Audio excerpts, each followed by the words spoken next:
Jambo, fellow adventurers, it's Mike Dooley. Time for a spiritual tune-up, and this time it's on reincarnation and soul age. Something that is an area that we tend to give our power away on, and therefore one that needs a little bit of clarity. So, happy to be with you here today. I'm making sure all my connections are good. I'm live. Yay. Thanks for joining me, by the way, every single day. It's just fills my heart with joy and fulfillment when I see the hearts and the comments and the smiley faces. So, reincarnation.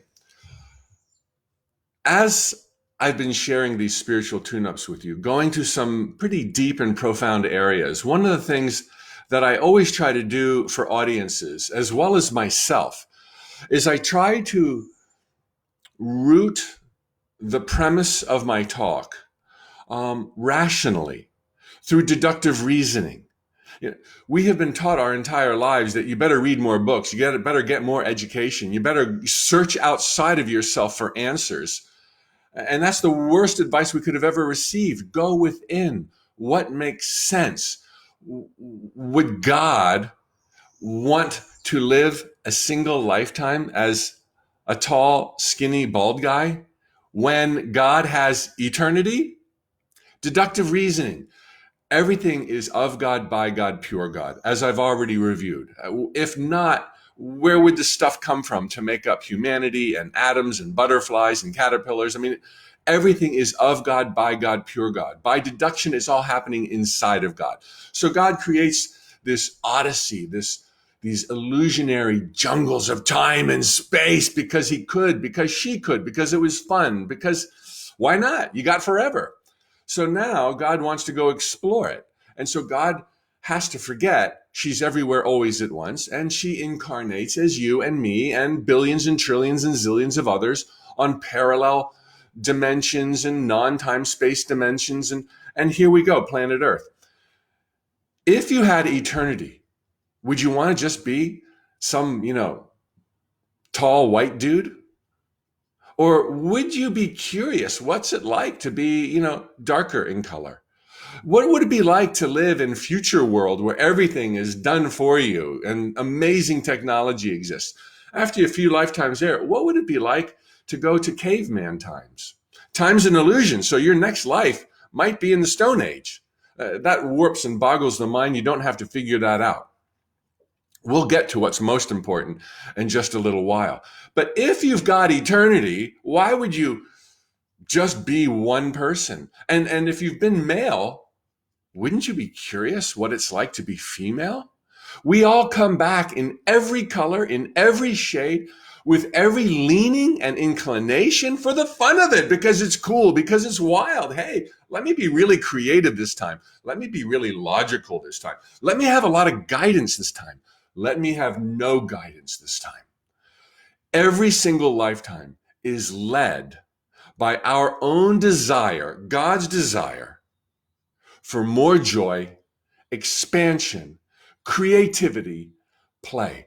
Because when you're on the other side and you've just finished a lifetime and you've not yet blended with God, and even when you blend with God, you're not annihilated.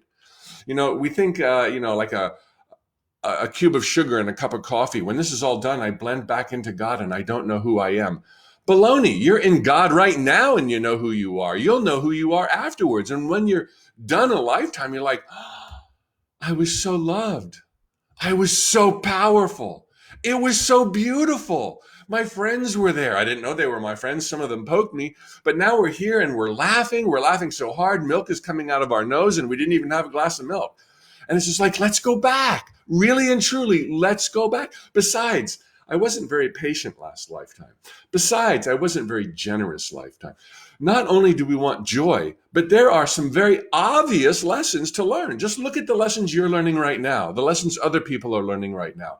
Love, self-love, love for others, how to express and put into words and actions your love for others, patience, resistance, dealing with resistance. Anybody out there feel resistance prior to a new adventure starting? Everyone. So let's go back and not be so resistant. Let's dive in head first. Let's try it this way, that way, and every way.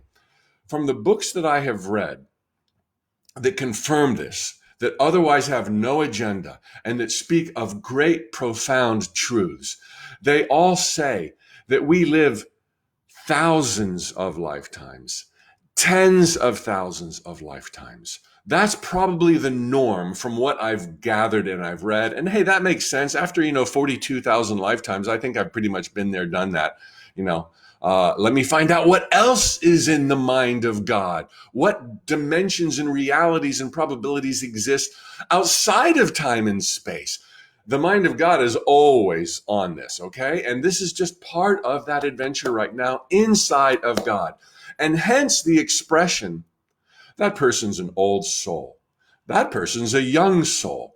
Now, when I put that in the notes from the universe, references to soul age, there's always a few people who are rattled and they don't like it. They don't like it at all. Hey, we're all the same. Hey, we're all of God. Hey, it's like, wait a minute. Just like, okay, there's no such thing as time, but yet there was a time from within the illusions, I was a baby, and then I was young, and then I was young adult, and then I was mature, and then I was an older adult. How did that happen so fast? So yeah, it's all happening simultaneously, but it's a reference point to speak of either the physical evolution of a body's growth from birth to senior years. And similarly, it's a reasonable explanation of the evolution of a soul. Old soul typically is less judgmental, more patient, more chill, not putting their dreams before their happiness. Big one there. And it's just even keel. Now, an old soul qualities really doesn't have anything to do with time. It has to do with wisdom. And you could have more wisdom accumulated in a lifetime than somebody else in 1,000 lifetimes, and vice versa. Neither is better, by the way.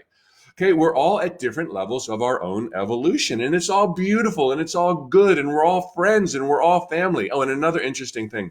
Usually from these books, and it makes sense logically, we choose lifetimes very carefully.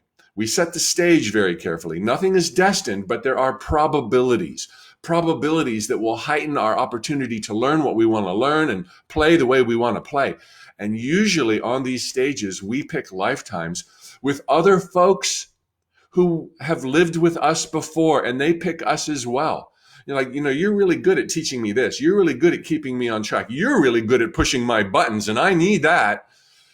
Now, you don't have to. There's no laws. Okay, there's no laws here. Thoughts become things is the only law. Some people pick lifetimes with complete strangers. Next lifetime might be on another planet. Next lifetime might be with 100,000 years in between. And then it'll be born to your kids, okay? Remember, time is an illusion. Next lifetime might be in the Stone Age, but usually we pick lifetimes with people we learn well with, people that we have already fallen in love with. Just like when you go on vacation or you go to a club, you want to go with friends and family, usually. Sometimes you want to go alone. Think of the freedom, think of the limitlessness. And based on my talk about karma the other day, there's no score. You don't have to do anything. Karma is not an absolute law.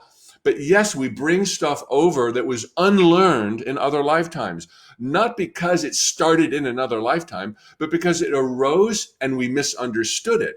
That's why it comes here this lifetime, because we misunderstood it. And we want it to show up so that we can master it. Fellow adventurers, love with all of my heart. Have an amazing day.